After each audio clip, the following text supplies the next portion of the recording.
po ulit ang update natin para sa lagay ng ating panahon. Ngayong umaga po ng June 8, 2024 na kung saan sa ngayon ay patuloy pa rin na lumalakas ang ihip ng hanging habagat dyan po sa kanlurang bahagi ng ating bansa, habang easterlies naman ang umiihip sa silangang bahagi po ng ating bansa. At sa ating long range forecast ay wala pa naman pong bagyo na nakikita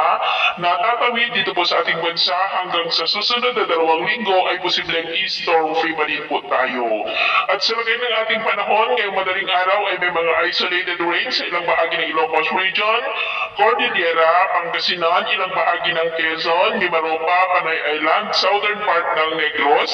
Leyte, southern Samar at Dinagat Island. At mamaya-maya po ay mababawasan naman na ang mga lugar na may mga pag-ulan at sisikat rin ang araw mamaya sa malaking bahagi ng ating bansa, pero may tsansa pa rin ng muulap na kalangitan with isolated rain sa ilang bahagi po ng Ilocos Norte, ng Palawan, Metro Manila, Catanduanes, Southern Samar, Southern Leyte, Southern Negros, Bohol, Zamboanga Peninsula at Davao. At mamayang hapon, mas maraming lugar muli dito sa ating bansa ang makakaranas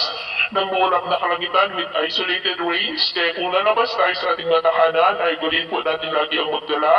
ng kahit anong palangga natin sa init ng araw at proteksyon na rin po sa mga biglaang buhos ng ulan.